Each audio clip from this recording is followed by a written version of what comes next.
ॐ गुरुब्रह्मा गुरुविष्णु गुरुदेवो महेश्वरः गुरुसाक्षात् परब्रह्म तस्मै श्रीगुरवे नमः। ॐ स्थापकाय च धर्मस्य सर्वधर्मस्वरूपिणे अवतारवरिष्ठाय रामकृष्णाय ते नमः। जननीं शारदां देवीं रामकृष्णं जगद्गुरुं पादपद्मे तयो श्रित्वा प्रणमामि मुहुर्मुहुः। नमः श्री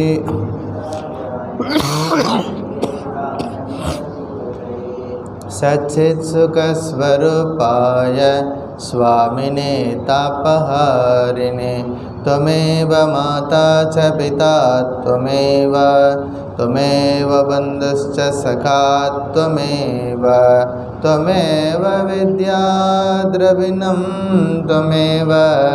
त्वमेव सर्वं मम देव त्वमेव सर्वं मम देव। ॐ नमो भगवते रामकृष्णाय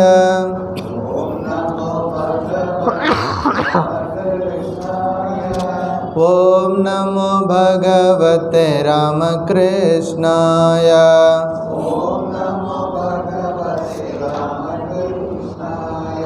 ॐ नमो भगवते रामकृष्णाय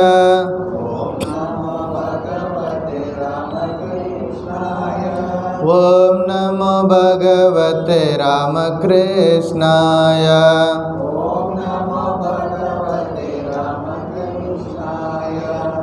ॐ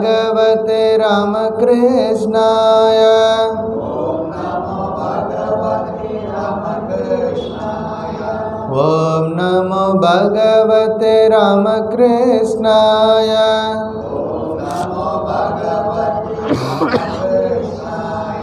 ॐ नमो भगवते रामकृष्णाय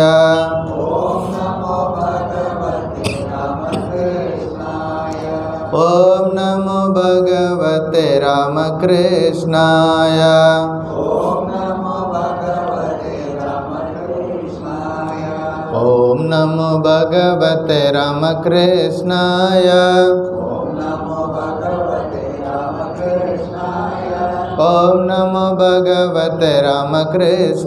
रामकृष्णाय ॐ नमो भगवते रामकृष्णाय ॐ नमो भगवते रामकृष्णाय ॐ नमो भगवते रामकृष्णाय ॐ नमो भगवते रामकृष्णाय ॐ नमो भगवते रामकृष्णाय। जय रामकृष्ण। शङ्करं शङ्कराचार्यं केशवं बादरायणं सूत्रभाष्यकृतौ वन्दे भगवन्तौ पुनः पुनः। श्रुतिस्मृते पुराणानाम् आलयं करुणालयं नमामि भगवत्पादं शङ्करं लोकशङ्करम्।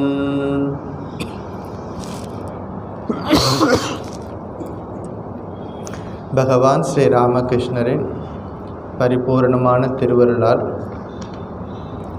ஆதிசங்கரர் இயற்றிய மிகச்சிறிய நூல் சாதன பஞ்சகம் அல்லது உபதேச பஞ்ச ரத்னம் என்ற இந்த ஒரு புனிதமான ஒரு நூலை நம்ம படிச்சுட்டு வந்துட்டுருக்கோம். அதில் முதல் ஸ்லோகம் வேதோ நித்யமதீயதாம்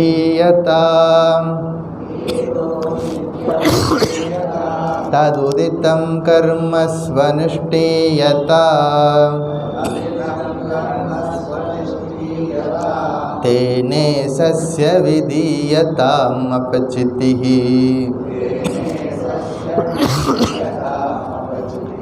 காம்யே மதிஸ்த்யஜ்யதாம் பாபோக பரிதூயதாம் பவசுகே தோஷோனுசந்தீயதாம்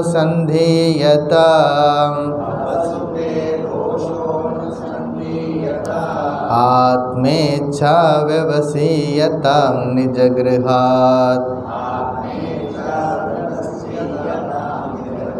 தூர்ணம் விநிர்கம்யதாம்.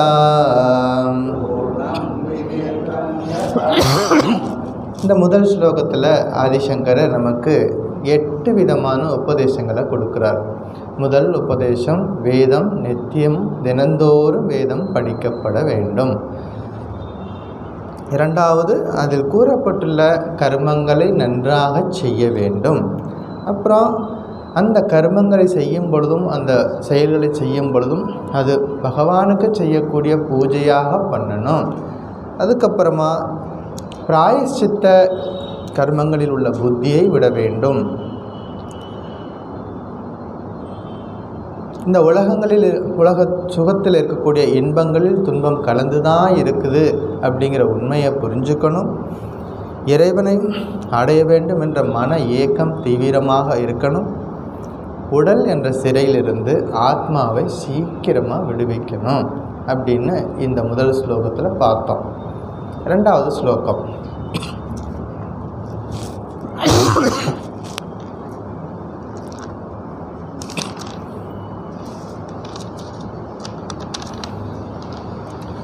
சங்கசத்சு விதீயதாம்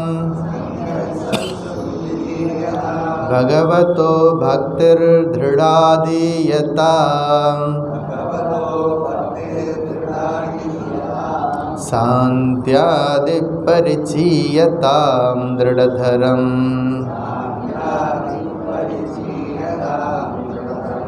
கர்மாசு சந்த்யஜ்யதாம்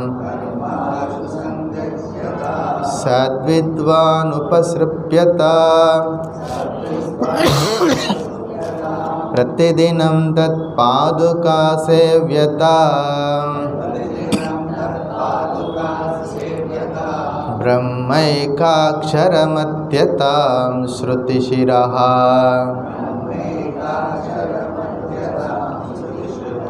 வாக்யம் சமாகர்ண்யதாம்.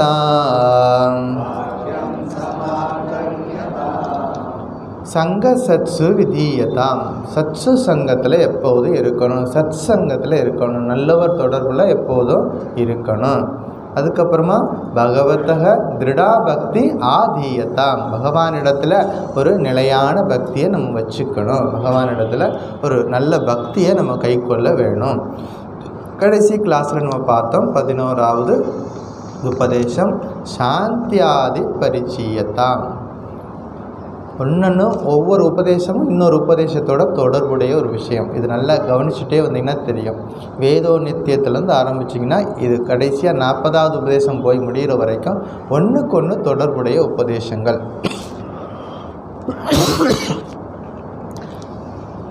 ஆத்மாவை அடையணும் அப்படிங்கிற தீவிர ஏக்கம் வரும் பொழுது என்ன பண்ணணும், நமக்கு மனசுக்குள்ளே தீவிர ஏக்கம் வரும் பொழுது உடம்புக்குள்ளேருந்து நான் உடம்பு வேறு நான் ஆன்மா வேறு அப்படிங்கிற ஒரு எண்ணம் நமக்கு வரும். அப்படி வரும் பொழுது அடுத்தது என்ன சொன்னார், சத் சங்கத்தில் இருக்கணும்னு சொன்னார். சத் சங்கத்தில் இருந்தால் தான், அதாவது டாக்டர் கூடவே இருந்தால் தான் எது பித்த நாடி எது கப்ப நாடின்னு தெரியும். அது மாதிரி சத் சங்கத்தில் நம்ம இருக்கும்பொழுது தான் நம்முடைய மனசினுடைய வேலைகள் மனதினுடைய போக்கு நமக்கு புரியும். அப்படிங்கிறதுக்காக சத் சங்கத்தில் எப்போதும் இருக்குன்னு சொன்னார். அப்புறம் சத் சங்கத்திலிருந்து என்ன செய்யணும், பகவான்கிட்ட பக்தி பண்ணணும். அடுத்தது சொன்னார் பகவான்கிட்ட பக்தி பண்ணணும். பக்தி பண்ணதுக்கப்புறமா என்ன செய்யணும் அப்படின்னா சாந்தியாதி பரிச்சீயதா, அதாவது சாந்தி முதலான குணங்களை நாம் வளர்த்துக்கணும், மன அடக்கம் முதலான குணங்களை வளர்த்துக்கணும் அப்படின்னு நம்ம கடைசி கிளாஸில் பார்த்தோம். இன்றைக்கு திருடதரம் கர்மாசு சந்தியஜ்யதா 12வது உபதேசம். திருடதரம் கர்மாசு சந்தியஜ்யதா, அதை நம்ம எப்படி படிக்கணும் அப்படின்னா திருடதரம் ஆசு கர்ம சந்தியஜ்யதா அப்படின்னு படிக்கணும். திருடதரம் அப்படின்னா உறுதியாக, கொஞ்சம் ஷேக்கிங்கே இருக்கக்கூடாது, அந்த ஃபெய்த்தில் வந்து ஷேக்கிங் இருக்கக்கூடாது. திடம்னா உறுதியாக, கண்டிப்பாக செய்வேன். ஆசு அப்படின்னா விரைவாக, மிக விரைவில், குயிக்லி.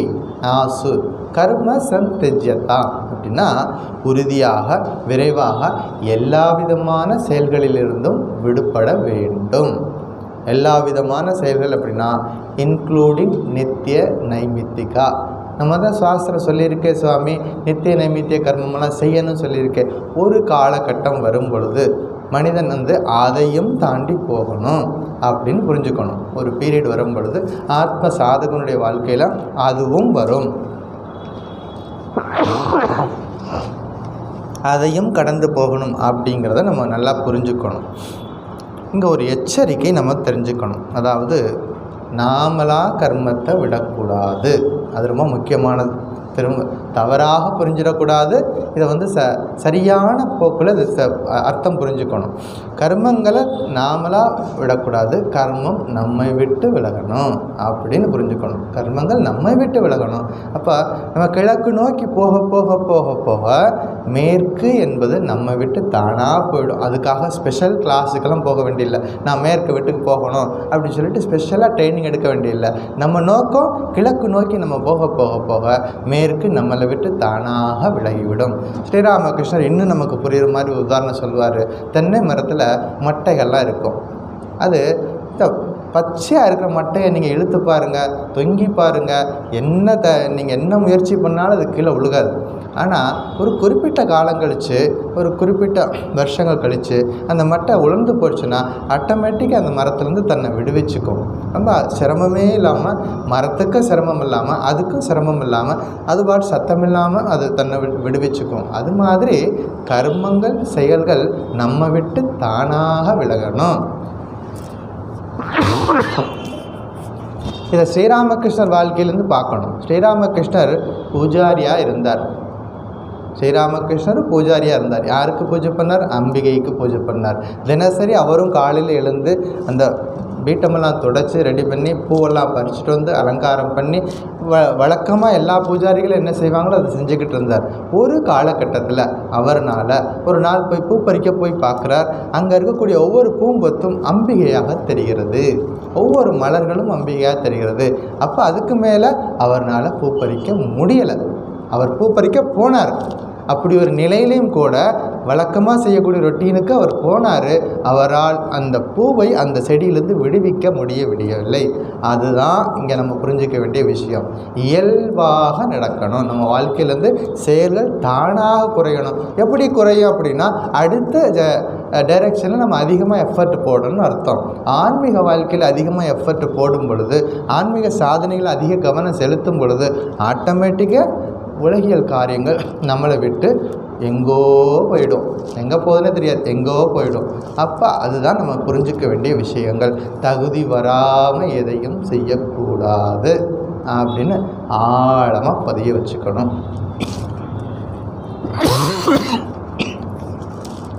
சோம்பல் காரணமாகவோ அஸ்ரத்தை காரணமாகவோ எந்த ஒரு செயலையும் விட்டுடக்கூடாது.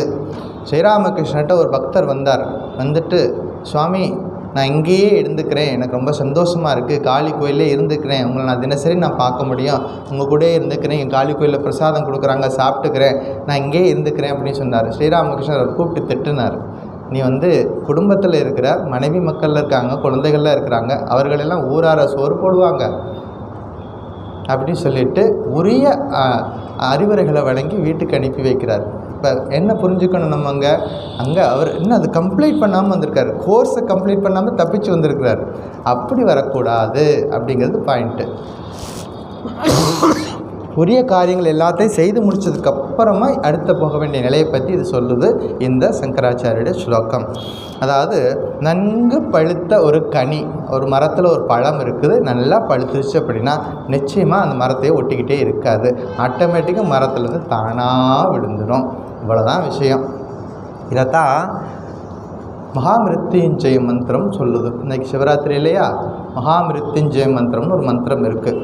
மிருத்யுஞ்சய மந்திரம். மிருத்யு என்றால் மரணம், ஜெயம் என்றால் மரணத்தை ஜெயிக்கிறது. மகாமிருத்யுஞ்சய மந்திரம் என்றால் மரணத்தை ஜெயிக்கக்கூடிய மந்திரம். அது என்ன மந்திரம்? ஓம் திரியம்பகம் யஜாமஹே சுகந்திம் புஷ்டிவர்தனம் உர்வாருகமிவ பந்தனாத் மிருத்யோர் முக்ஷீய மாமிருதாத். ஓம் திரியம்பகம் யஜாமஹே சுகந்திம் புஷ்டிவர்தனம் உர்வாருகமிவ பந்தனாத் மிருத்யோர்முக்ஷீய மாமிருதாத். ஓம் திரியம்பகம் யஜாமஹே சுகந்திம் புஷ்டிவர்தனம் உர்வாருகமிவ பந்தனாத்.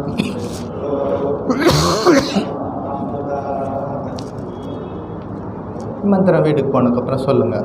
ஏன்னா இன்றைக்கி இந்த நாளில் சொல்ல வேண்டிய ஒரு மந்திரம் இது, ஞாபகப்படுத்தி விட்டுருக்கேன், அவ்வளோதான். வீட்டுக்கு போனதுக்கப்புறம் இதை கண்டினியூ பண்ணுங்கள். வீட்டுக்கு போய் வீட்டில் இருந்து நைட்டு தூங்கும்போதெல்லாம் சொல்லிக்கிட்டே இருக்கலாம் அந்த மந்திரத்தை. அதாவது இந்த மந்திரம் என்ன சொல்லுது அப்படின்னா, ஒரு வெள்ளரி செடியில் ஒரு காய் வருது. இந்த காய் பழமாகுது. பழம் ஆன பிறகு இயல்பாக வழக்கமாக ஒரு சுரைக்காய் ஒரு செடியில் இருக்குது அப்படின்னா, அது பழம் ஆன பிறகும் அது நல்லா முற்றிய பிறகும் அந்த செடியிலேருந்து நாம் கட் பண்ணி தான் எடுக்கணும். அது வறண்டு போயிருந்தாலும் நம்ம கட் பண்ணி தான் எடுக்கணும். ஆனால் இந்த வெள்ளரி பழம் மட்டும் தானாக செடியிலேருந்து விடுவிச்சுக்கும் அப்படிங்கிறத அந்த மந்திரம் சொல்லுது. அது மாதிரி இந்த உலகில் ஜீவாத்மாவாக வந்திருக்கக்கூடிய நான் எல்லா கடமைகளையும் செய்யணும். வேதம் சொந்த சங்கராச்சாரிய சொல்லக்கூடிய மாதிரி வேதம் படிக்கணும், வேதத்தின்படி வாழ்க்கை நடத்தணும், எல்லாம் செய்யணும். முடிச்சுட்டு சந்தோஷமாக இந்த உலகத்துலேருந்து வெளியில் போகணும், கஷ்டமில்லாமல் இந்த உலகத்துலேருந்து விடுபட்டு போகணும் அப்படிங்கிறது அந்த மந்திரத்துடைய பொருள். இதை ஞாபகத்துக்கு வச்சுக்கணும். எல்லா காரியங்களையும் நம்ம செய்யணும். கர்மத்தை திறக்கக்கூடாது, கர்ம பலனை திறக்கணும். இதைத்தான் நம்ம பகவத்கீதையில் ஏற்கனவே படிச்சிருக்கிறோம். அது ஞாபகத்துக்கு வச்சிடணும். கர்மங்கள் தானாக நம்ம விட்டு போகணும் அப்படிங்கிறது. கர்மத்தை விளக்கினால் கேடு, கர்மத்தை நாம விளக்கினா கேடு, கர்மம் தானாக விலகினால் பேரு. வித்தியாசம் அவ்வளோதான். கர்மத்தை நாம விளக்குனா அது கேடு செய்ய நமக்கு துன்பத்தை தரும். கர்மம் தானாக விலகினா அது நமக்கு பெரும் பாக்கியம். அது ஞாபகத்துக்கு இருந்தால் போதும். சுவாமி விஞ்ஞானானந்தர் பகவான் ஸ்ரீ ராமகிருஷ்ணருடைய நேரடி சீடர்களில் ஒருத்தர், 4வது பிரசிடெண்ட், நம்முடைய ஆர்கனைசேஷனுக்கு 4வது பிரசிடெண்ட். அவர் அலகாபாத்தில் இருக்கக்கூடிய ஒரு பிரான்ச்சுக்கு செக்ரட்டரியாகவும் இருந்தார். அப்போ சுவாமி விவேகானந்தர் அவருக்கு ஒரு பொறுப்பு கொடுத்துருந்தார். என்ன வேலை கொடுத்துருந்தார்? வேலூர் மடத்தில் இருக்கக்கூடிய ஸ்ரீ ராமகிருஷ்ணனுடைய டெம்பிளை அவர் தான் இன்ஜினியர், அவர் தான் பிளான் பண்ணார், அவர் தான் கட்டிகிட்ருக்கார். அதாவது அந்த கன்ஸ்ட்ரக்ஷனே அவர் மேற்பார்வையில் தான் வேலை நடந்துகிட்ருக்கு. அது ஒரு பெரிய பொறுப்பு. இன்றைக்கி நாம் எல்லாம் போய் வேலூர் மடத்துக்கு போகும் பொழுது ஸ்ரீராமகிருஷ்ணரை பார்க்குறோம் அப்படின்னா, அவருடைய திருவடியில் உட்கார்ந்துருக்கு அப்படின்னா இவங்களுடைய தவம். அப்படிப்பட்ட ஒரு பொறுப்பை கொடுத்துருந்தார். அந்த காலகட்டத்தில் அவ்வளோ பணத்தை சேகரித்து அந்த கட்டடம் கட்டுறது அப்படிங்கிறது அவங்களுக்கு பெரிய சவாலாக இருந்துச்சு. அதுக்காகத்தான் ரொம்ப வருஷம் ஆச்சு அந்த கட்டடம் கட்டி முடிக்கிறதுக்கு. அப்போ 1938 34 அப்போ அந்த கட்டிடங்கள் ஒரு கம்ப்ளீஷனுக்கு வருது. அப்போ போயிடுறாரு. சுவாமிஜி சொன்ன மாதிரி அந்த கட்டிடத்தை திறந்து வைக்கிறார். பகவான் ஸ்ரீ ராமகிருஷ்ணோட அஸ்தியை கொண்டு அந்த ஸ்தாபனம் பண்ணிவிட்டு எல்லார்ட்டையும் பிரார்த்தனை பண்ணிக்கிறார். சுவாமிஜி, நீங்கள் சொன்ன வேலையை நான் முடிச்சுட்டேன். சுவாமிஜி, நீங்கள் சொன்ன வேலையை முடிச்சுட்டேன், எல்லோரும் வாங்க அப்படின்னு சொல்லிட்டு பிரார்த்தனை பண்ணுறாரு. எல்லாம் நிற்கிறாங்க, பிரத்யட்சமாக நிற்கிறாங்க. எல்லா டைரக்ட் டிசைபிள் அம்மா எல்லாம் நிற்கிறாங்க, எல்லாம் ப்ளஸ் பண்ணுறாங்க. இதை கண்கூட பார்க்குறார். முடிச்சுட்டு வெளியில் வர்றார். எல்லாம் முடிச்சுட்டு அலகாபாத்து கிளம்புறார். என்ன சொன்னார் தெரியுமா? நீங்கள் வேறு பிரசிடெண்ட்டை பார்த்துக்குங்க.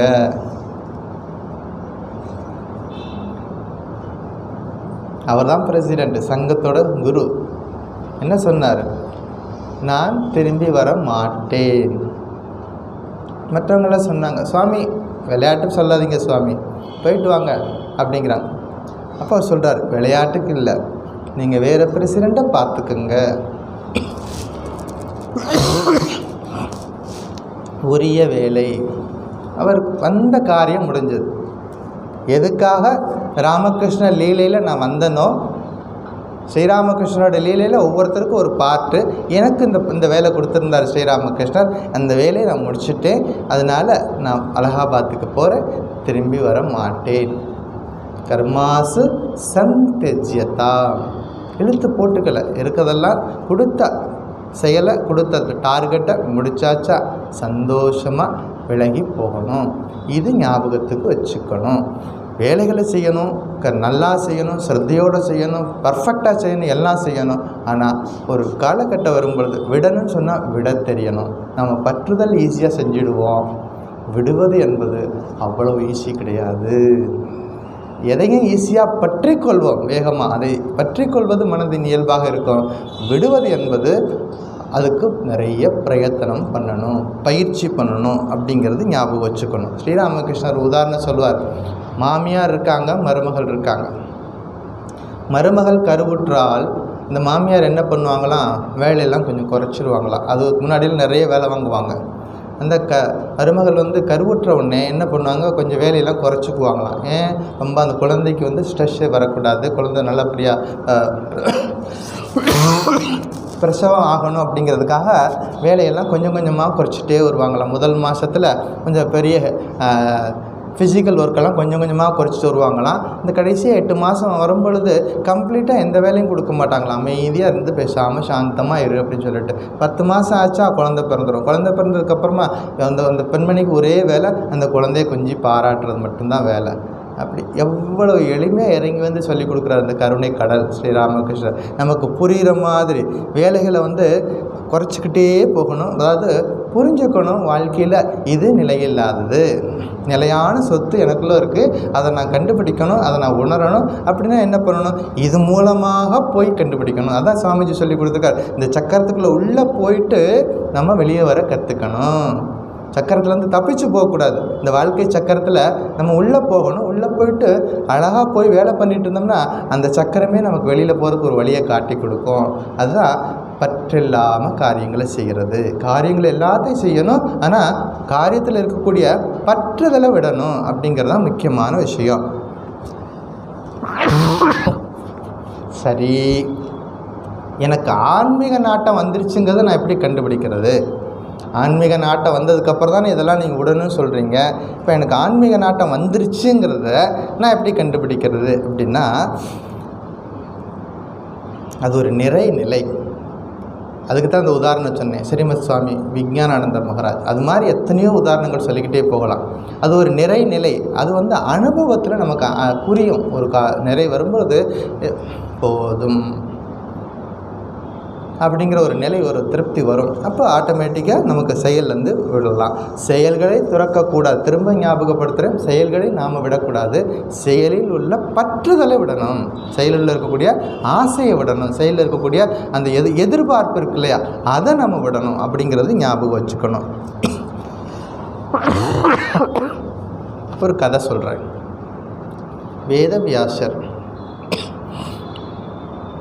பிருந்தாவனத்தில் யமுனை நதி ஓடிக்கிட்டு இருக்கு, எல்லாருக்கும் தெரியும். யமுனை நதி ஒரு நாள் நல்ல மழை பெஞ்சு யமுனையில் பெரும் வெள்ளம் போயிட்டுருக்கு.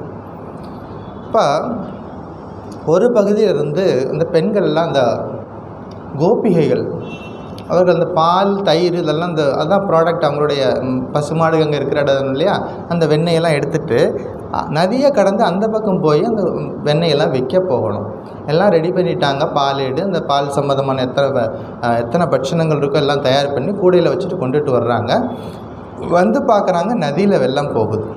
நதியை கடந்து போகணும். போட்டுக்காரன் கிடையாது, இருந்தாலும் போட்டு எடுக்க மாட்டான். ஏன்னா பயங்கரமான வெள்ளம் போகிறதுனால போட்டு எடுக்க மாட்டாங்க. இப்போ யோசிக்கிறாங்க. அவர்களுடைய வாழ்வாதாரமே அன்றைக்கி கொண்டு போய் அந்த பால் பொருட்களை விற்றுட்டு வந்தால் தான் காசு கிடைக்கும். இன்றைக்கி எப்படி போகிறதுன்னு அவங்க கலங்கி போய் நிற்கிறாங்க. அப்போ வேதவியாசர் அங்கே வர்றார், அல்லது ஒரு மகான்னு வச்சுக்கோங்க, அங்கே வர்றார். வேதவியாசர் வர்றார்.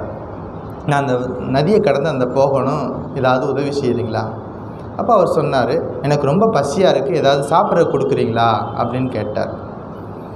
இவங்களும் கையில் வச்சுருக்குறாங்களே, பட்சணங்கள்லாம் வச்சுருக்குறாங்க, எடுத்து கொடுத்தாங்க.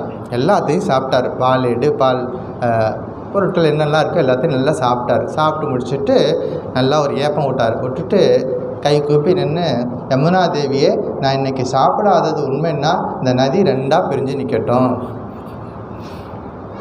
யமுனா தேவியே, நான் இன்றைக்கி சாப்பிடாமல் விரதம் இருக்கிறது உண்மைன்னா இந்த நதி 2ஆக பிரிஞ்சு எனக்கு இடம் கொடுக்கட்டும் அப்படின்னு பிரார்த்தனை பண்ணார்.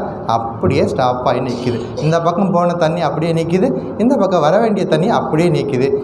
மந்திரத்துக்கு கட்டுப்பட்ட மாதிரி நிற்கிது. நடுவில் வழி இருக்குது. இவங்கெல்லாம் ஆச்சரியமாக பார்க்குறாங்க.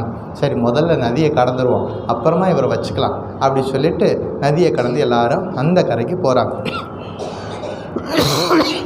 அந்த கரைக்கு போனதுக்கப்புறமா அவர்கிட்ட ஒரு கேள்வி கேட்டாங்க. சுவாமி, உங்கள்கிட்ட ஒரு கேள்வி கேட்கலாமா? கேளுங்க. அதாவது, நீங்கள் தான் பசிக்குதுன்னு சொன்னீங்க, எங்ககிட்ட கூடையிலேருந்து அத்தனை பொருள் எடுத்து கொடுத்தோம், எல்லாத்தையும் நீங்கள் வாங்கி சாப்பிட்டீங்க. சாப்பிட்டு முடிச்சுட்டு என்ன சொன்னீங்க? நான் சாப்பிடாதது உண்மைன்னா நதியே வழிவிடுன்னு சொன்னீங்க. இந்த நதியும் வழி விட்டுடுச்சு. இதில் இருக்கக்கூடிய சூட்சுமம் என்ன அப்படின்னு அந்த கோபிகள் கேட்குறாங்க. அப்போ அவர் சொன்னார், அப்போ செய்தது யார், சாப்பிட்டது யார் இல்லையா? இப்போ நான் சாப்பிட்டேங்கிற உணர்வு அவர் கிடையாது. சாப்பிட்டது அங்கே பரபிரம்மம். நான் அந்த வியாசங்கிற நிலையை கடந்து அங்கே ஒரு இறை சக்தி தான் அங்கே இருந்திருக்கு அப்படிங்கிறத புரிஞ்சுக்கணும். அப்போ இதுதான் செயலை துறக்கிறது கிடையாது, செயலில் உள்ள பற்றை துறக்கணும் அப்படிங்கிறது. அவர் செய்தேன் என்று அப்போ நினச்சிருந்தாலும் அது நடந்திருக்குமா? இல்லையே. அப்போ அவர் செய்தது யார்? பரம்பொருள் அப்படின்னு அவர் பூரணமாக நம்புகிறார். சாப்பிட்டது பரம்பொருளுக்கு ஆகுதி கொடுத்துருக்கேன், நான் சாப்பிடலை. அதனால தான் நம்ம சாப்பிடும் பொழுது பிரம்மார்ப்பணம் அப்படின்னு ஒரு மந்திரம் சொல்லுவோம். அது அர்ப்பணம் பிரம்மம், என்னெல்லாம் செய்கிறோமோ எல்லாம் பகவானுக்கு அர்ப்பணம் அப்படின்னு நம்ம சொல்கிறோம். இவ்வளோ விஷயங்கள் இருக்குது. மனசில் ஒரு துளி ஆசை இருந்துச்சுனாலும் கர்மங்களில் ஈடுபட வைக்கும். ஒரு துளி, நிறைய கூட கிடையாதான், ஒரு துளி ஆசை இருந்துச்சுன்னா கூட அது ஏதாவது ஒரு ஆக்டிவிட்டியில் கொண்டு போய் நம்மளை நிறுத்தும். அப்போ அது இல்லாமல் இருக்கணும். அப்படிங்கன்னா சாந்தியாதி பரிச்சயத்தா. அதனால் இதுக்கு முன்னாடி நம்ம அது கண்டினியூஷன் பண்ணி பார்க்கணும். இதுக்கு முன்னாடி இருக்கக்கூடிய ஸ்லோகம், அதுக்கு உபதேசம் என்னது? சாந்தியாதி பரிச்சயத்தா. மனம் அடங்கினா தான், மனம் சாந்திய நிலையில் இருந்தால் மட்டும்தான் கர்மங்களை விடக்கூடிய மனநிலை வரும்.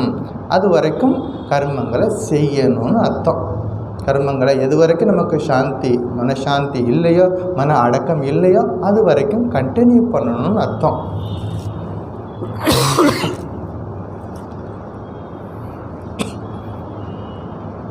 இந்து மதத்தில் மட்டும்தான் ஒரு செயலை தொடங்கிறதுக்கும் ஒரு செயலை நிறைவுக்கு கொண்டு வர்றதுக்கும் முறைப்படி நம்ம செய்கிறோம்.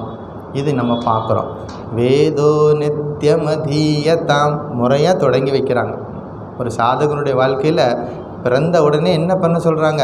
வேதம் படி, வேதத்தை தினமும் விட்டுடாத, தினசரி படி அப்படின்னு முறையாக தொடங்கி வைக்கிறாங்க. இதே நம்மளுடைய சனாதன தர்மம் என்ன சொல்லுது? அதுலேருந்து எல்லா காரியங்களையும் செஞ்சுக்கிட்டே வா, ஒரு பீரியடு வரும் பொழுது விட்டுட்டு விலகு, முறையாக சந்நியாசத்துக்கு போ. என்ன சொல்கிறாங்க? 4 ஆசிரமங்கள் சொல்லி கொடுத்துருக்காங்க. பிரம்மச்சரியம், கிரகஸ்தம், வானப்பிரஸ்தம், சந்நியாசம்.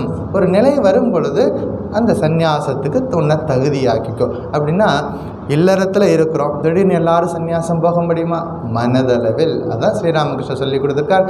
எங்கே இருக்கிறோமோ மனதளவில் வேணும். மனதளவில் எல்லாத்தையும் நம்ம நம்மளால் விட தெரிஞ்சிருக்கணும். இது வேணாமா? கண்டிப்பாக வேண்டாம் அப்படின்னு சொல்ல தெரிஞ்சிருக்கணும். இது ஞாபகம் வச்சுக்கணும். அட்லீஸ்ட்டு மனதளவிலையாவது நமக்கு ஒரு கர்மத்தை துறக்க நமக்கு தெரிஞ்சிருக்கணும் அப்படிங்கிறது விஷயம்.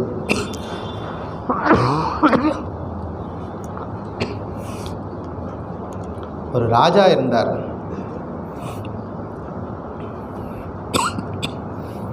இந்த ராஜா பலவிதமான காரியங்களில் ஈடுபடணும். அரசாங்க காரியங்களில் ஈடுபடும் பொழுது அவருக்கு சங்கடங்கள் வரும், மனப்பிரச்சனைகள் வரும், போராட்டங்கள் இருக்கும் மனசில். அப்போவெல்லாம் எப்போல்லாம் அவருக்கு ஒரு சஞ்சலங்கள் இருக்கோ அப்போ அமைதியாக என்ன பண்ணுவார்? குதிரை எடுத்துகிட்டு காட்டுக்கு போயிடுவார். காட்டுக்கு போயிட்டு அங்கே இருக்கக்கூடிய சில முனிவர்களை சந்தித்து அவர்களுடைய அருளாசிகளை பெற்று அவங்கள்ட்ட பேசி அவங்களுடைய கருத்துக்களை பரிமாறி ஒரு மன நிறைவோடு வருவார். எப்பொழுதும் இது நடக்கும். எப்பொழுதும் வழக்கமாக இவர் போவார், காட்டுக்கு போவார். எப்போல்லாம் மனுஷனுக்கு சஞ்சலம் வருதோ காட்டுக்கு போயிடுவார். போயிட்டு அவர்களை சந்திச்சுட்டு ஒரு மன நிறைவோடு வருவார். ஒரு முறை அவர் போகிறார். போயிட்டு ஒரு முனிவரை சந்திக்கிறார், பேசுகிறார். சந்தோஷமாக இருந்தது. இந்த ராஜாவுக்கு ஒரு மனசில் தோணுச்சு, இந்த முனிவர் காட்டுக்குள்ளே கஷ்டப்படுறார், சாப்பாட்டுக்கு வழி இல்லாமல் இருக்கார். நான் வந்து இவரை ஆசிரமத்தை, அதாவது என்னுடைய அரண்மனைக்கு கூட்டிகிட்டு போயிட்டு நல்லா கவனிச்சுக்கணும் வர அப்படின்னு சொல்லிட்டு நீங்கள் என் கூட அரண்மனைக்கு வரணும் அப்படின்னு விண்ணப்பம் கொடுக்குறாரு. அதாவது நான் உங்களை கூட்டிகிட்டு போகிறேன், அரண்மனைக்கு வரணும் அப்படின்னு. இவரை ராஜா என்ன நினச்சார், இவர் முனிவர், நம்ம கூப்பிட்டா வரமாட்டார், நம்ம பேருக்கு கூப்பிடுவோம், வந்தால் வரட்டும் அப்படிங்கிற மாதிரி நினச்சிட்டு கூப்பிட்றாரு. முனிவர் என்ன சொன்னார், சரி போகலாம் அப்படின்ட்டார். சரி போகலாம் அப்படின்னு. அப்போ குதிரையில் போகலாம். குதிரையிலையா, நீ அரண்மனைக்கு கூப்பிட்ற, எப்படி கூப்பிடணும், போய் வண்டி அனுப்பு அப்படிங்கிறாரு. இவனுக்கு ராஜாவுக்கு ஒன்றும் புரியலை. போயிட்டு வண்டி அனுப்பு அப்படிங்கிறாரு. சரி வாக்கு கொடுத்தாச்சு, கூட்டிகிட்டு போகணும் இல்லையா, சரின்னு சொல்லிட்டு அவன் போயிட்டு பெரிய சாரட்டு வண்டியெல்லாம் அனுப்பி வைக்கிறான். அந்த முனிவர் ஏந்து வண்டியில் ஏறி உட்காகிற அரண்மனைக்கு கூப்பிட்டு போகிறார். அரசன் நினச்சிட்ருக்கான், நம்ம அரண்மனைக்கு கூட்டிகிட்டு போகிறோம், இவர் எளிமையாக வாழ்ந்தவர், காட்டில் கிழங்குகளையும் பழங்களையும் சாப்பிட்டுட்டு இருந்தவர், அமைதியாக அங்கே உட்காந்து தியானம் பண்ணுவார் அப்படின்னு நினச்சிட்டு உள்ளே கூட்டிகிட்டு போனான். உள்ளே கூட்டிகிட்டு போன உடனே என்ன அரண்மனை கூப்பிட்டு வந்திருக்கிற, என்ன நல்ல ட்ரெஸ் எல்லாம் கொடுக்குறது இல்லையா அப்படின்னு கேட்குறாரு. இவனுக்கு தூக்கி வாரி போடுது, என்னது நல்ல ட்ரெஸ் கேட்குறாரு. அப்போ ராஜா மாதிரி ட்ரெஸ் எல்லாம் என்ன கொடுக்குறான், எல்லாத்தையும் வாங்கி போட்டுக்கிறார். அப்போ சந்தோஷமாக இருக்கிறார். இது மட்டும் பத்துமா, அவருக்கு ஏதாவது கிழங்குகள் பழங்கள் கொடுக்கலாம் அப்படின்னா, ஆனால் அரண்மனையில் வந்து கிழங்குகள் பழங்களா, நல்லா சாப்பாடு கொண்டுட்டு வா அப்படிங்கிறார். அவன் அதே மாதிரி நிறையா சாப்பாடெல்லாம் கொண்டு வந்து கொடுக்குறாங்க, விதவிதமான உணவுகள்லாம் கொடுக்குறான், சாப்பிட்றாரு, சந்தோஷமாக இருக்கார். இவர் சந்தோஷமாக இருக்கிறார், அவன் சந்தோஷத்தை தொலைச்சிட்டான். யார், அரசன். எல்லா சொத்துக்கும் அதிபதி அவன் தான், எல்லாத்துக்கும் அவன் அதிபதியாக இருக்கிறவன். இவர் சந்தோஷமாக இருக்கிறத பார்த்து அவன் சந்தோஷத்தை தொலைச்சிட்டு நிற்கிறான். அவனால் சந்தோஷமாக இருக்க முடியலை. அவன் யோசித்து பார்க்குறான், என்ன இது, இவர் சன்னியாசியா நான் சன்னியாசியா? இவர் எல்லாத்தையும் வந்து நான் சந்தோஷமாக இருக்கார், சாப்பிட்டுட்டு அவன் ஆனந்தமாக இருக்கிறாரு, அங்கே இருக்க நீச்சல் குளத்தில் போய் குளிக்கிறாரு, எல்லாம் செய்கிறாரு, எல்லாம் பார்த்துட்ருக்குறான். இன்னும் இவனுக்கு ஒரு சந்தேகம் வந்துருச்சு. மனசுக்குள்ளேயே வச்சுருக்கான், எப்படி கேட்குறதுன்னு தெரியல, மனசுக்குள்ளேயே வச்சுட்டே இருக்கிறான். இவர் கவனிச்சுட்டே இருந்தார், என்னடா பண்ணுறேன்னு. ஒரு நாள் மெல்ல அவர்கிட்ட போயிட்டு, உங்கள்கிட்ட ஒரு கேள்வி கேட்கலாமா அப்படின்னா. நல்லா கேளு, நீ தான் எப்போவாவது உனக்கு சந்தேகம்னா என்னை தேடி வருவேன், நான் காட்டுக்குள்ளே இருந்தேன், என்னை தேடி வந்து என்கிட்ட நிறைய நேரம் பேசிக்கிட்டே இருப்பேன், ரொம்ப சந்தோஷமாக இருந்தான். என்னை அரண்மனை கூப்பிட்டுட்டு வந்தேன், இங்கே நிறைய பேசுவேன்னு நினச்சிட்டு நான் வந்து இங்கே வந்ததுலேருந்து ஒரு நாள் கூட என்கிட்ட வந்து பேசவே இல்லையே, இல்லையா? நான் நினச்சேன் என்ன நீ அரண்மனை கூப்பிட்டு போகிறதுனால அங்கே நிறைய சத்சங்கத்தில் வச்சுக்குவேன், நீ நிறைய நம்ம பேசுவோம், சாஸ்திர விசாரங்கள் பண்ணுவோம் அப்படின்னு நினச்சிட்டு வந்தேன். ஆனால் நீ பிஸியாக உன்னோட ஆக்டிவிட்டிலே இருக்கிற, எல்லா காரியத்தையும் செஞ்சுட்டு இருக்கிறிய, அதனால் எங்கிட்ட பக்கவே நீ வரலையே, அதனால் நான் எதிர்பார்த்துட்டு தான் நீ வருவேன்னு நினச்சி. கேளு, உன் மனசில் என்ன இருந்தாலும் கேளு, முழிக்காமல் கேளு, நான் சொல்கிறேன். இல்லை அவன் சொன்னான், எனக்கு ஒன்று புரியலை சுவாமி அப்படின்னு. என்ன புரியல அப்படின்னு? இல்லை, நான் அந்த நாட்டுக்கு ராஜா, எல்லா உடைமைகளும் எனக்கு சொந்தமானது, நான் கை அப்படி சொடக்கு போட்டால் எனக்கு 10 பேர் வந்து நிற்பாங்க, எல்லாம் இருப்போம், எல்லா வசதிகளும் இருக்குது. ஆனால் நான் சந்தோஷமாக இல்லாமல் மனசில் துக்கமாக இருக்குது.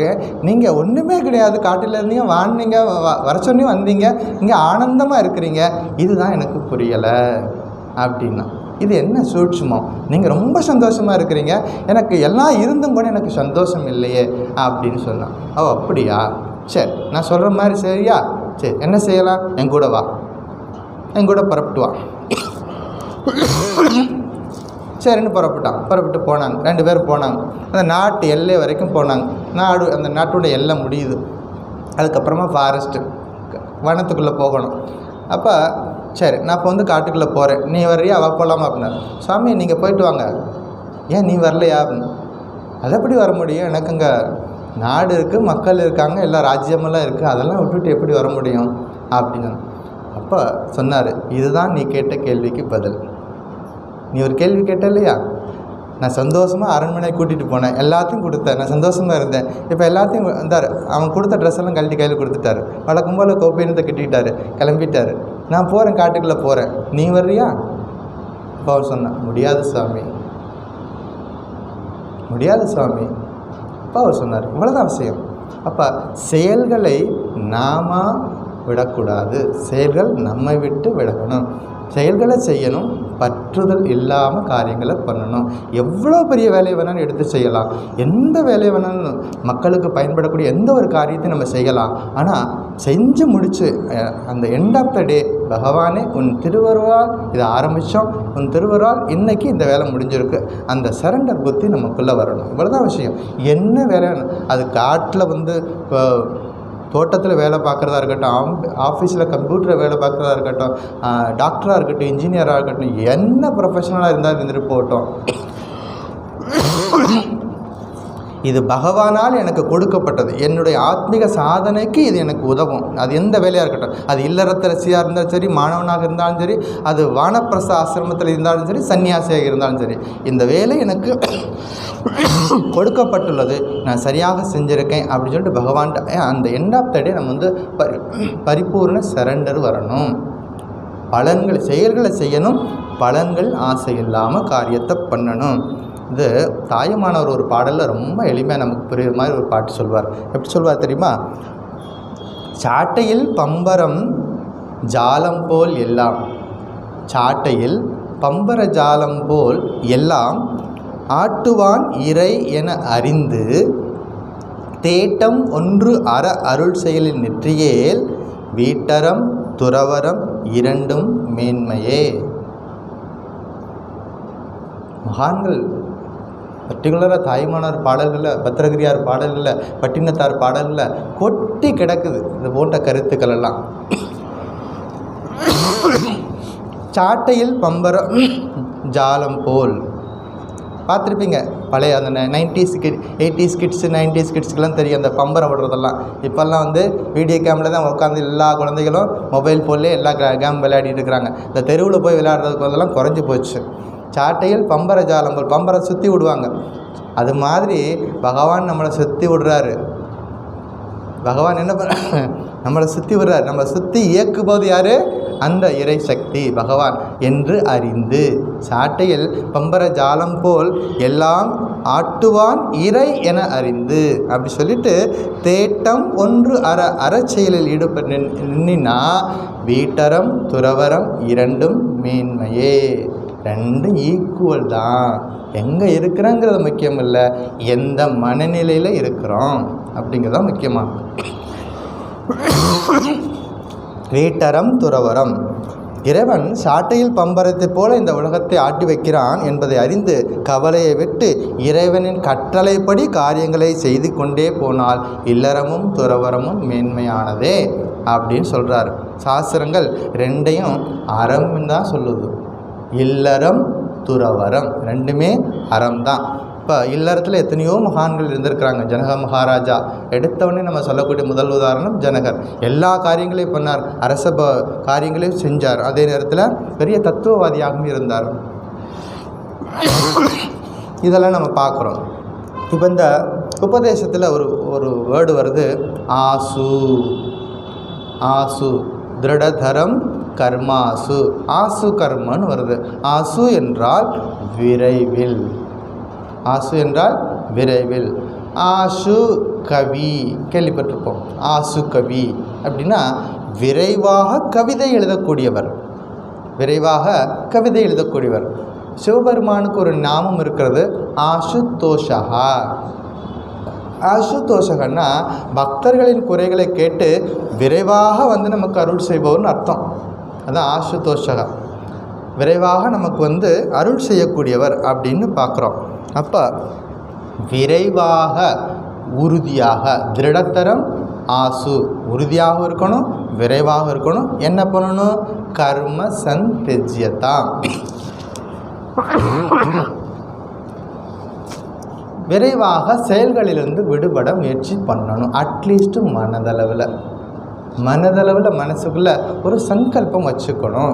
விரைவாக பகவானே எனக்கு காரியங்கள் என்னென்ன காரியங்கள் வருதோ அதெல்லாத்தையும் நான் செய்கிறேன். புதுசாக நான் எந்த காரியத்தையும் எடுத்துக்காமல் இருக்கிற காரியத்தை ஒன்றை மறக்காமல் செய்யணும். எவ்வளோ வேலை வேணால் செய்யலாம், ஆனால் செய்யும் பொழுது பகவானை மறந்துடக்கூடாது அப்படிங்கிற ஞாபகம் வச்சுக்கணும். இருக்கிற காரியங்களை செய்யும் பொழுதோ ஒன்றை மறக்காமல் செய்யணும். சீக்கிரமாக எல்லா கர்மங்கள்லேருந்து என்னை விடுவிச்சிரு. இந்த ப்ரேயர் அமுதமொழிகளில் ஸ்ரீராமகிருஷ்ணர் நமக்கு சொல்லி கொடுக்குறாரு. இந்த ப்ரேயர் எப்படி பண்ணணும்னு ஒரு பக்தர் கேட்குறாரு. இதே நம்ம சொன்னதை அப்படியே சொன்னார். அதாவது காரியங்களை செய்யும்போது ஒன்று ஞாபகம் வச்சுக்கணும். எவ்வளோ விரைவாக செய்யுமோ செய்து முடிக்கணும்.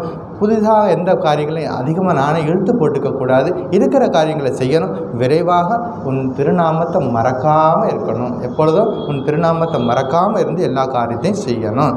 அதாவது துறவர புத்தி நமக்குள்ளே இருக்கணும்னு அர்த்தம். மனசுக்குள்ளே அது ஒரு காலத்தில் இந்த உடலை விட்டு போகணுங்கிற ஞாபகம் நமக்குள்ளே இருக்கணும். எப்பொழுதும் அந்த துறவர புத்தி இருக்கணும். தலைப்பட்டார் தீரத் துறந்தார், மயங்கி வலைப்பட்டார் மற்றையவர் அப்படின்னு ஒரு குறள் இருக்குது. திருக்குறளில் ஒரு குறள் இருக்குது. தலைப்பட்டார் தீரத் துறந்தார். யார் முயற்சி எடுத்திருக்கிறாரோ அவர் விட்டுட்டு போயிடுவார். ஆனால் மயங்கி வலைப்பட்டார் என்னவாகிறாரு? மற்றையவர் அப்படின்னு முடிக்கிறாரு. ஸ்ரீராமகிருஷ்ணோட அமுதமொழியில் ஒரு உதாரணம் இருக்குது. 2 பேர் ஒரு சம்பாஷணை, ஒரு உரையாடல் நடக்குது. ஒருத்தர் சொல்கிறார், ஒரு அம்மா சொல்கிறாங்க, பக்கத்து வீட்டுக்காரர் இருக்கிறாரு, அவர் எல்லாத்தையும் ஒன்றா திறந்துக்கிட்டு இருக்கிறாரு அப்படின்னு ஒரு அம்மா சொல்லுது. எப்படி என்ன செய்கிறாரு? அவருக்கு நிறைய சாப்பிட்டுட்டு இருந்தார். திடீர்னு வெத்தலை போடுறதெல்லாம் நிறுத்திட்டார். திடீர்னு வெங்காயம் சாப்பிட்றதெல்லாம் நிறுத்திட்டார். இப்படி ஒன்றா திறந்துக்கிட்டு இருக்காரு அப்படின்னு சொல்கிறாரு. இவன் சொன்னால், அதெல்லாம் துறவு கிடையாது, இந்தா போகிறேன் பாரு அப்படின்னு சொல்லிட்டு துண்டை தூக்கி தோல்ல போட்டான். போனவன் திரும்பி வரவே இல்லை. இந்தா போகிறேன், வீட்டை போகிறேன்னு சொல்லிட்டு போனவன் குட் பாய் சொல்ல கூட திரும்பி வரல. போனவன் தான். அதாவது துறவர புத்தி நமக்குள்ளே இருக்கணும். கொஞ்சம் கொஞ்சமாக அந்த சிந்தனை நமக்குள்ளே இருக்கணும். கொஞ்சம் கொஞ்சமாக துறக்கக்கூடாது. துறவு என்பது வந்துருச்சுன்னா விடணும், கம்ப்ளீட்டாக விடணும். புத்தி நமக்கு கொஞ்சம் கொஞ்சமாக சேகரிக்கலாம். ஆனால் கொஞ்சம் கொஞ்சமாக துறக்கிறேன் அப்படிங்கிறது துறவுக்கு அழகல்ல அப்படின்னு சொல்லி கொடுத்துருக்குறாங்க. இதெல்லாம் ஞாபகம், இதெல்லாம் இந்த சிந்தனைகளை மனசுக்குள்ளே வச்சுக்குவோம். எவ்வளோ முடியுமோ, யாருக்கு எவ்வளோ முடியுமோ அதை நம்ம கடைப்பிடிக்கணும். முற்றும் துறந்த முனிவர் நம்ம கேள்விப்பட்டிருக்கிறோம். முற்றும் துறந்த முனிவர் சாஸ்திரத்தில் சொல்லுது, ஒரு துறவிகிட்ட எவ்வளோ வச்சுக்கலாம் அப்படிங்கிறதுக்கு ஒரு ஸ்லோகம் இருக்கிறது. அதாவது கௌப்பீன யுகலம் வாசக கந்தாம் சீத்த நிவாரிணி பாதுகே துவேச்ச கிருகிணியாத் ஏதத் சந்நியாசினாம் விரதம் அப்படின்னு முடியுது. அதாவது என்ன வச்சுக்கலாம் அப்படின்னா, 2 கௌப்பீனம், கந்தாம் சீத்த நிவாசினி உளுருக்கு போர்த்திக்கிறதுக்கு ஒரு போர்வை, ஒரு செட்டு என்னது ஷூ, அதாவது செப்பல்ஸ். இதை தவிர வேறு எதுவும் இல்லை. திருவோடு கூட இருந்தால் அது லக்ஸுரி. நம்ம பத்திரகிரியார் லைஃப்பில் பார்த்துருக்குறோம். பத்திரிகை பட்டினத்தார் லைஃப்பில் வரும். பட்டினத்தார் லைஃப்பில் அவர் சொல்லுவார், மேற்கு கோபுரத்தில் ஒருத்தன் உட்காந்துருக்கிறான், ஒரு இல்லறத்தை அவன் உட்காந்துருக்கிறான், அவன்கிட்ட போய் கீழே அப்படிம்பார். மேற்கு கோபுரத்தில் யார் உட்காந்துருக்கிறா? அவருடைய சீடன் உட்காந்துருக்காரு. அவர் கையில் என்ன இருந்தது? ஒரே ஒரு திருவோடு வச்சுருந்தார். இந்த திருவோடு வச்சுருந்ததுக்கு அவர் என்ன சொல்கிறார்? அவன் பெரிய ஒரு பெரிய இல்லறத்தான் இருக்கான், அவன் நிறைய செல்வந்தன் ஒருத்தன் உட்காந்துருக்கான், அவன்கிட்ட போய் கீழே அப்படிங்கிறார். அப்போ திருவோடு கூட லக்ஸுரி. அப்போ என்ன செய்யணும்? கரத்தல பிக்ஷா, கையில் எவ்வளோ வேணுமோ வாங்கி சாப்பிட்டுட்டு முடிச்சுட்டு போகணும். இது ஒரு ட்ரெடிஷ்னலாக இருக்கக்கூடிய விஷயங்கள். இதெல்லாம் கேட்கணும், புத்தியில் வச்சுக்கணும். எவ்வளோ தூரம் முடியுமோ செய்யணும். மனதளவில் இது ஞாபகம் வச்சுக்கணும். இப்படியெல்லாம் ஒன்று இருக்குதுன்னு தெரிஞ்சுக்கிட்டால் போதும். இப்படி ஒன்று இருக்குது நம்ம வாழ்க்கையில், நம்ம எங்கே இருக்கோம், இன்னும் எவ்வளவு, எது வேணும் எது வேணாம், எது நிலையானது எது நிலையற்றது, இது நீடா இது வாண்டா அப்படின்னு புரிஞ்சுட்டா போதும். வாண்ட்டுன்னா நம்ம எல்லாருக்கும் தேவை, இது வேணும் இது வேணும்னு எல்லாத்தையும் கேட்டுகிட்டே இருப்போம். எது நீடு அப்படின்னா, நீடு ரொம்ப தான் நமக்கு குறைவாக தான் தேவைப்படும், இது குறைவாக தேவைப்படும். அப்போ எவ்வளோ தூரம் குறைச்சிக்கணும் அப்படிங்கிறது ஞாபகம் வச்சுக்கணும்.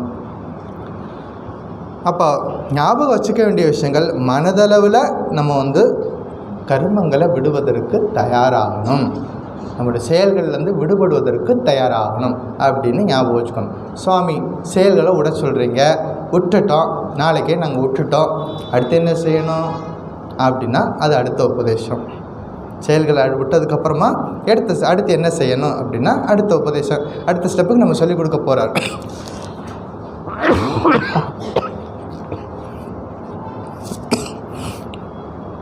எல்லா கர்மங்களையும் விட்டுட்டா அடுத்து என்ன பண்ணணும் அப்படின்னா அடுத்து என்ன செய்யணும் அப்படின்னா ஒரு குருவை நாடணும் அப்படின்னு அடுத்து நம்ம அழகாக நம்மளை கொண்டு போகிறார். கையை பிடிச்சிட்டு கூப்பிட்டு போகிறார். சின்ன குழந்தை வந்து நடந்து போயிட்டுருக்கோம். இப்போ யாராவது இந்த பேரண்ட்டு கையை பிடிச்சிட்டு கூப்பிட்டு போனால் எவ்வளோ சந்தோஷமாக இருக்குது இந்த குழந்தைக்கு, ஒரு சேஃப்டி. அந்த மாதிரி நம்மளை கையை பிடிச்சி கூப்பிட்டு போகிறார், ஒவ்வொரு ஸ்டெப்பாக கூட்டிகிட்டு போகிறார். இதை நம்ம கரெக்டாக படிச்சுட்டே வந்து அனுஷ்டானத்துலேயும் வைக்கணும், படிக்கணும், கேட்கணும், சிந்தனை பண்ணணும், அனுஷ்டானத்தில் கொண்டு வர்றதில் தான் விஷயம் இருக்குது. கேட்குறோம், நம்ம சாஸ்திரம் படிக்கிறோம், நிறைய விஷயங்களை கேட்குறோம், அதை எவ்வளோ தூரம் ப்ராக்டிக்கலாக கொண்டு வரும்போது தான் நீங்கள் வந்து அனுபவிக்க முடியும். சிலர் வந்து பாலை பார்த்திருப்பார்கள், சிலர் பாலை பற்றி கேள்விப்பட்டிருப்பாங்க. பால் என்பது பசுமாட்டின் உடம்பிலிருந்து வருவது, வெண்மை நிறமாக இருப்பது. இப்போல்லாம் குழந்தைகளுக்கு இந்த மாதிரி எழுத சொன்னால் எழுதிடுவாங்க, ஒரு பக்கத்துக்கு எழுதிடுவாங்க. அப்படி பசுமாட்டை பற்றி பாலை பற்றி நிறைய கேள்விப்பட்டதுங்கிறது ஒரு அனுபவம், அது ஒரு அறிவு. இப்போ பசும்பாலை பார்த்தவருக்கு இன்னும் நல்லாயிருக்கும். அவர் கேட்டதை விட பார்த்துருக்காரு, பால் வந்து வெள்ளை தான் அப்படின்னு கன்ஃபார்மாக அவருக்கு தெரியுது. இன்னும் ஒருத்தர் இருக்கார், அந்த பாலை குடிச்சிருக்காரு. அந்த பாலை குடித்தவருக்கு அவரோட அனுபவம் என்பது கம்ப்ளீட்லி டிஃப்ரெண்ட்டு. இதுக்கு மற்ற ரெண்டு பேர் கேள்விப்பட்டதோடு சரி, மூணாவது என்ன பண்ணவர், அவருக்கு வந்து அனுபவத்தில் கொண்டு வந்திருக்காரு, பாலோட டேஸ்ட்டை பார்த்துருக்காரு. அவர் அந்த பாலினால் அந்த புஷ்டி உடம்பு நல்ல ஆரோக்கியமாக வந்திருக்கு. அது மாதிரி இது போன்ற விஷயங்களை நம்ம தொடர்ந்து கேட்கணும், கேட்டதை சிந்தனை பண்ணணும், சிந்தனை செயல் வடிவத்துக்கு வரணும். எவ்வளவு முடியுமோ அவ்வளவு செய்யணும், முறையாக கற்றுக்கணும், முறையாக விடணும். சாஸ்திரம் அழகாக சொல்லிக் கொடுக்குது. கர்மங்களை முறையாக தொடங்கணும், ப்ரேயர்ஃபுல் ஆட்டிடியூடோட எந்த ஒரு காரியத்தையும் செய்யணும், தொடங்கணும், ப்ரேயரோடு முடிக்கணும். எந்த ஒரு செயலை முடிக்கும் பொழுதும் பகவானே உன்னிடம் சமர்ப்பணம். நீ துஹு, ஹம்பா கிடையாது. ஹம்பா சொல்லிக்கிட்டே இருந்தால் என்னாச்சு, அடி விழுந்துக்கிட்டே இருக்கும். ஸ்ரீராமகிருஷ்ணனுடைய உதாரணம் தான். ஹம்பா சொல்ல வரைக்கும் அந்த பசுமாட்டுக்கு பிரச்சனை இருந்துக்கிட்டே இருந்துச்சு. ஒரு நாள் துகு சொல்லுச்சு, நீயே அப்படின்னு சொல்லும் பொழுது எல்லாத்துலேருந்து விடுதலை. ஸோ இன்றைக்கு 12வது உபதேசம் திருடதரம் ஆசு கர்ம சந்தெஜ்யதா அப்படின்னு முடிச்சிருக்கிறோம். அடுத்த உபதேசம் அடுத்த வாரம். இன்றைக்கு ஒரு ஸ்பெஷல் டே.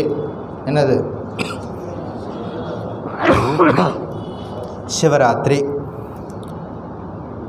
சிவராத்திரியில் 4 கால பூஜை. முதல் கால பூஜை ஆல்ரெடி ஸ்டார்ட் ஆயிடுச்சு 6 மணிக்கு. நம்ம இப்போ 6:15 ஆச்சு. முதல் கால பூஜையில் நம்ம இருக்கோம். சிவராத்திரியில் 4 கால பூஜை இருக்கும். ஒவ்வொரு காலத்துக்கும் 3 மணி நேரம். இப்போ 4 கால பூஜை இரவு சாயந்தரம் 6 மணிலேருந்து அடுத்த நாள் காலையில் 6 மணி வரைக்கும் நடக்கக்கூடியது சிவராத்திரி. சிவம் அப்படின்னா மங்களம் அர்த்தம், மங்களமான இரவு. சிவராத்திரி அப்படின்னா மங்களமான இரவு.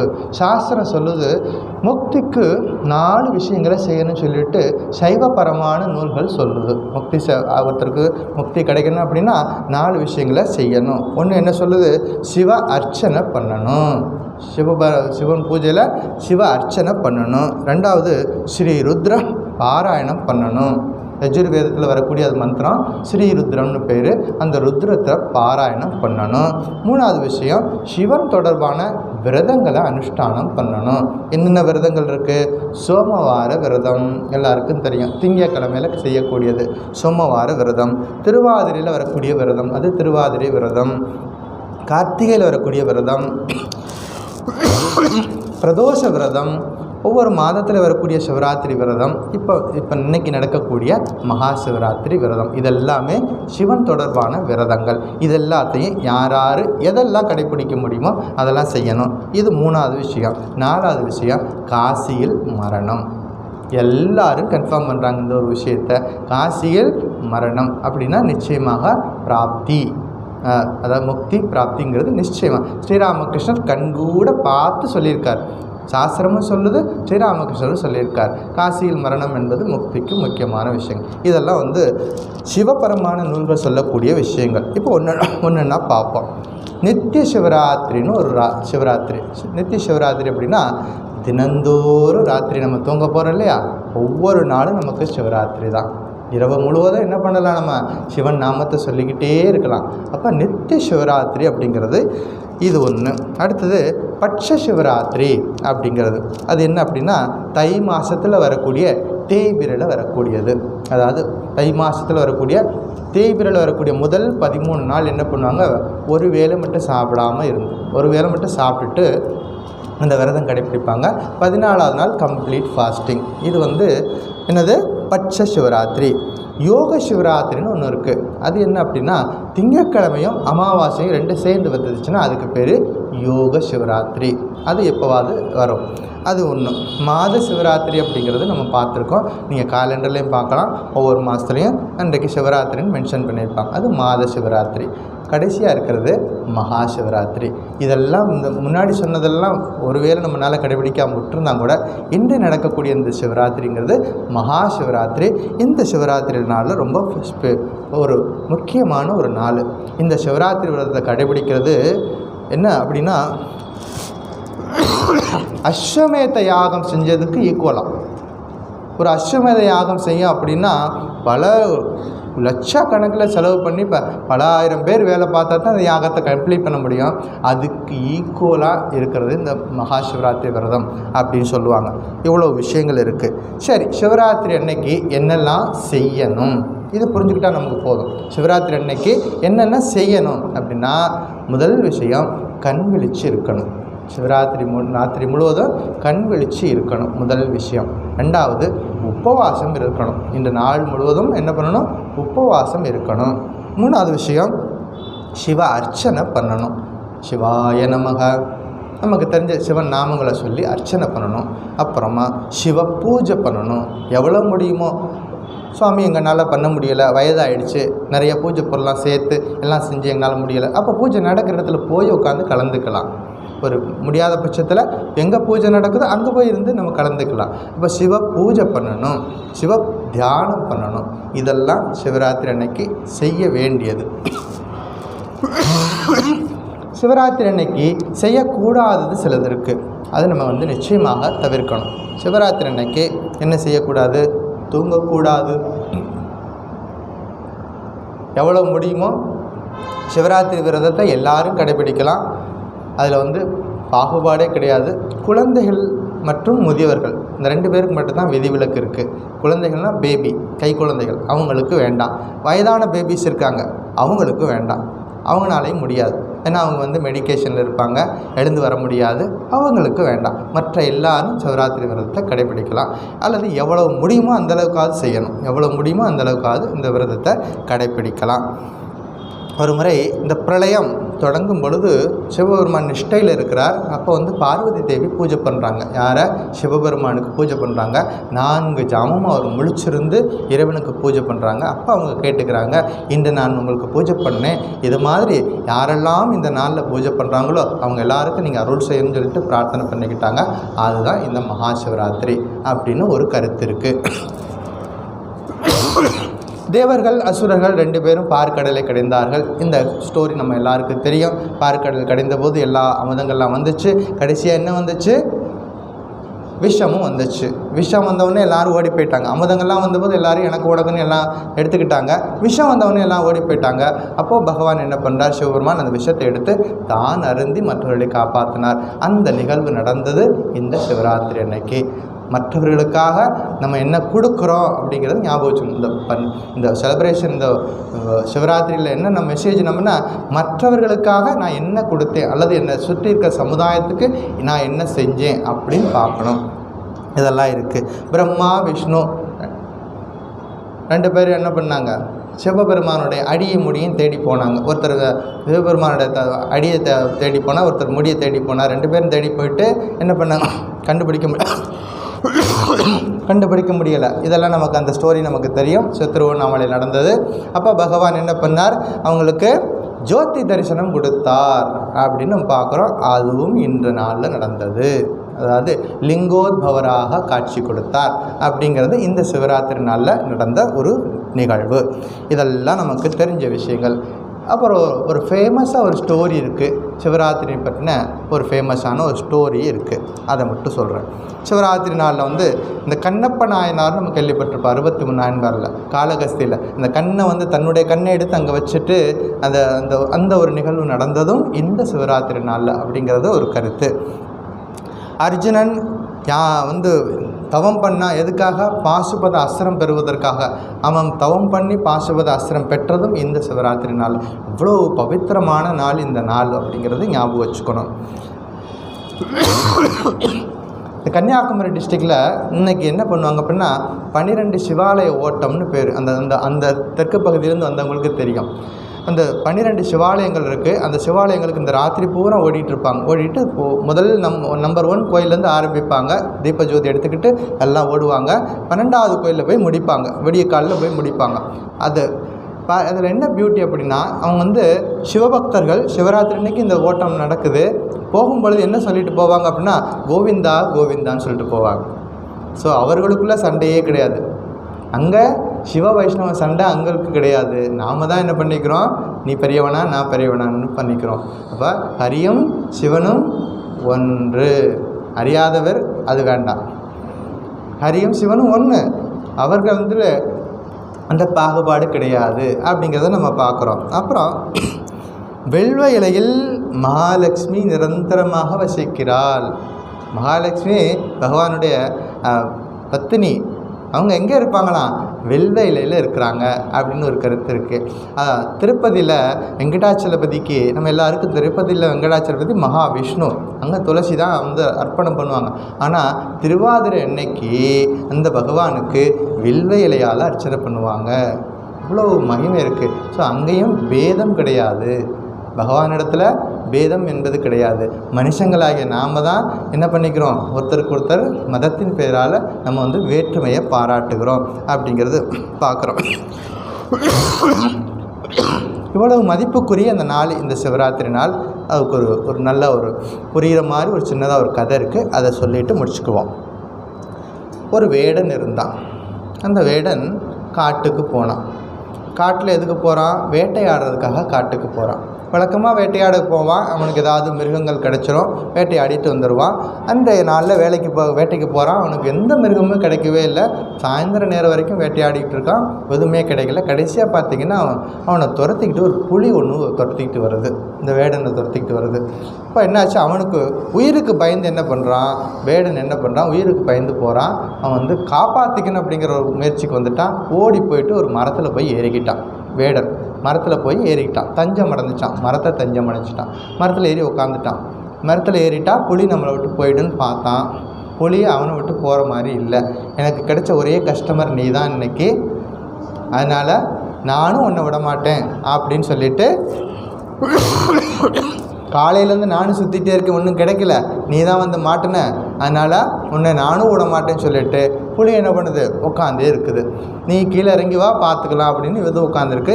அவன் என்ன பண்ணுறான், நீ எந்திரிச்சு போ நான் அப்புறம் வர்றேன் அப்படின்னு அவனும் உட்காந்துருக்கிறான். 2 பேரும் உட்காந்துருக்குறாங்க. அப்புறம் என்ன ஆச்சு, ரொம்ப நேரம் ஆச்சு, இருட்ட ஆரம்பிச்சு. இருட்டினதுக்கப்புறம் பார்த்தா புலியோட உடம்பு தெரியலை. ஆனால் பளிச்சுன்னு 2 லைட்டு மட்டும் தெரியுது. அது என்னது, புலியோட கண்கள். அப்போ புரிஞ்சுக்கிட்டா புலி இன்னமும் போகலை, இங்கே தான் உட்காந்துருக்குது. அப்போ நம்ம கீழே இறங்கி போனோம்னா பிரம்மார்ப்பணம், உறுதியாக பிரம்மார்ப்பணம் நடந்துடும். நம்ம எப்போ சொல்லுவோம் பிரம்மார்ப்பணம்? சாப்பிடும்போது சொல்லுவோம் பிரம்மார்ப்பணம் சொல்லுவோம்.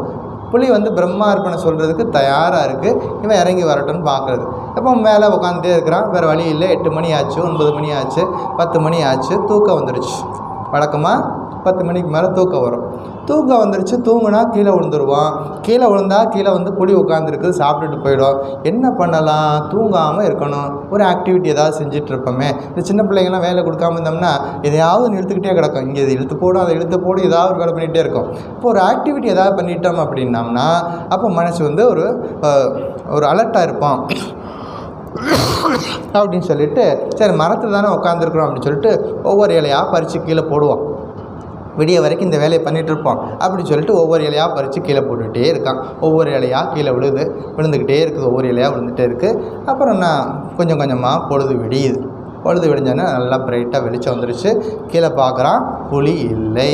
கன்ஃபார்மாக தெரிஞ்சு போச்சு, புலி எப்போ போயிடுச்சு, நீ வரமாட்டேன்னு சொல்லிட்டு அது போயிடுச்சு. கீழே இறங்கி வந்து நிற்கிறான். யமதூதர்கள் வந்துட்டாங்க, பாச கைத்தோடு யமதூதர்கள் வந்து நிற்கிறாங்க. கிளம்பு போகலாம். எங்கே போகணும்? யமலோகம். அன்னைக்கு என்ன அப்படின்னா, அன்று இரவு புலி அடித்து அவன் சாகணும், அவனை வந்து யமலோகத்தை பிடிச்சிட்டு போகணுங்கிறது தான் விதி. ஆனால் புலி அடிக்கலை. ஏதோ ஒரு மேஜிக் நடந்துருச்சாங்க. புலி அடிக்கலை, இன்னும் உயிரோடு இருக்கான். அவங்க சொல்லிட்டாங்க, நாங்கள் டைமுக்கு வந்துடுவோம், ஒரு நிமிஷம் கூட லேட்டாக வரமாட்டோம், முன்னாடியே வரமாட்டோம், டைமுக்கு வந்துட்டோம், கிளம்பு, நீ பரவாயில்ல, உயிர் போகாட்டோம் பரவாயில்ல, எங்கள் கூட கிளம்பு போகலாம் அப்படின்ற. அவங்க இந்த மாதிரி பேசிகிட்டு இருக்கும்பொழுது சிவகணங்களும் வந்துடுச்சு. சிவலோகத்துலேருந்து சிவகணங்களும் வந்துடுச்சு. அவங்க என்ன சொல்கிறாங்க, இவன் வந்து சிவபக்தன், அதனால் நாங்கள் சிவலோகத்துக்கு கூட்டிகிட்டு போகிறோம் அப்படின்னு. இப்போ அவங்க 2 பேருக்குள்ள பிரச்சனை வந்து அவங்க 2 பேருக்குள்ள வந்துடுச்சு. யார் கூட்டிகிட்டு போகிறது, யமலோகத்துக்கு போகிறதா சிவலோகத்துக்கு போகிறதா? அப்போ சிவகணங்கள் சொல்கிறாங்க, இவன் வந்து வாழ்க்கையில் தவறுகள் செஞ்சுருக்கலாம், இவன் வந்து இன்றைக்கி வந்து இறந்து போகணும் விதி இருந்திருக்கலாம், ஆனால் ஒன்று செஞ்சுருக்கிறான், நேற்று முழுவதும் இவன் சாப்பிடாமல் இருந்தான். சிவராத்திரி அன்னைக்கு செய்ய வேண்டிய விஷயம், முதல் விஷயம் பட்டினி கிடக்கணும். நேற்று முழுவதும் தெரிஞ்சோ தெரியாமலோ உணவு கிடைக்காம சாப்பிடாமல் இருந்தான். ஒரு ஐட்டம் டிக் ஆகிடுச்சு. புலிக்கு பயந்து மரத்து மேலே உட்காந்து தான் தூங்காமல் இருந்தான். 2வது ஐட்டம் டிக் ஆகிடுச்சு. 3வது விஷயம் என்ன பண்ணா, சிவனுக்கு அர்ச்சனை பண்ணான். என்ன பண்ணா, ஒவ்வொரு வில்வேலையாக பறித்து கீழே போட்டுட்டு இருந்தான். அந்த வில்வேலை கீழே ஒரு சிவலிங்கம் இருந்தது, அவனுக்கே தெரியாது. அந்த ஒவ்வொரு இலையும் அந்த சிவலிங்கம் மேலேயே விழுந்துட்டு இருந்தது. ராத்திரி முழுவதும் அவன் சிவ பூஜை பண்ணியிருக்கான். இவ்வளவு செஞ்சவனை எப்படி நீ விமலத்துக்கு கூட்டு போக முடியும்? இவன் சிவபதவி தகுதியானவன் அப்படின்னு சொல்லிட்டு இந்த கதை முடியுது. இதெல்லாம் நமக்கு சரி, கதையெல்லாம் நம்ம கேட்டுடுறோம். இப்போ தான் முக்கியமான பாயிண்ட்டு. இதிலேருந்து நமக்கு என்ன மெசேஜு, அதெல்லாம் நம்ம கவனம் இருக்கணும். இப்போ இந்த வேடன் எங்கே போனான்? முதல்ல எங்கே போனான்? காட்டுக்கு போனான். இந்த காடு அப்படிங்கிறது நம்ம இருக்கக்கூடிய இந்த உலகம். இதுதான் முக்கியமான விஷயம். காடு அப்படிங்கிறது நம்ம இருக்கக்கூடிய இந்த உலகம். அந்த வேடன் யார்? ஜீவாத்மாவாக இருக்கக்கூடிய நாம் எல்லாரும் இந்த வேடன். எதுக்கு வந்திருக்கோம்? உலகத்துக்கு வந்திருக்கோம். இந்த காட்டுக்கு வந்திருக்கிறோம், உலகத்துக்கு வந்திருக்கிறோம். இந்த உலகத்தில் இருக்கும் பொழுது வேடன் காட்டில் இருந்தபோது எதை கண்டு பயந்தான்? புலியை கண்டு பயந்தான். இந்த நம்ம வாழ்க்கை, இந்த உலக வாழ்க்கையில் இருக்கும் பொழுதும் பயந்துக்கிறோம். என்னென்ன பகைவர்கள்? 6 பகைவர்கள் நம்ம இருக்காங்க. வெளியில் இல்லை, உள்ள 6 பேரும் உள்ளே தான் இருக்காங்க.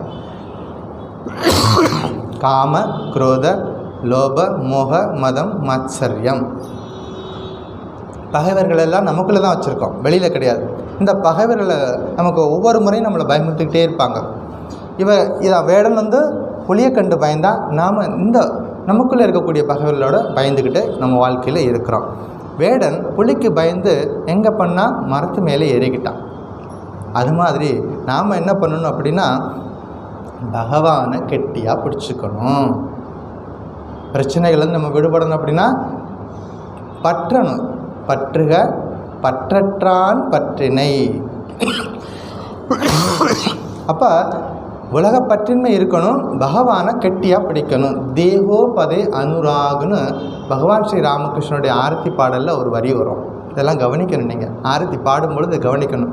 தேகோபதே அனுராகு, அதாவது உன் திருவடி தாமரையில் எனக்கு பற்று வரணும்னு கேட்டுக்கிறார் விவேகானந்தர். அப்போ பற்று எங்கே வரணும்?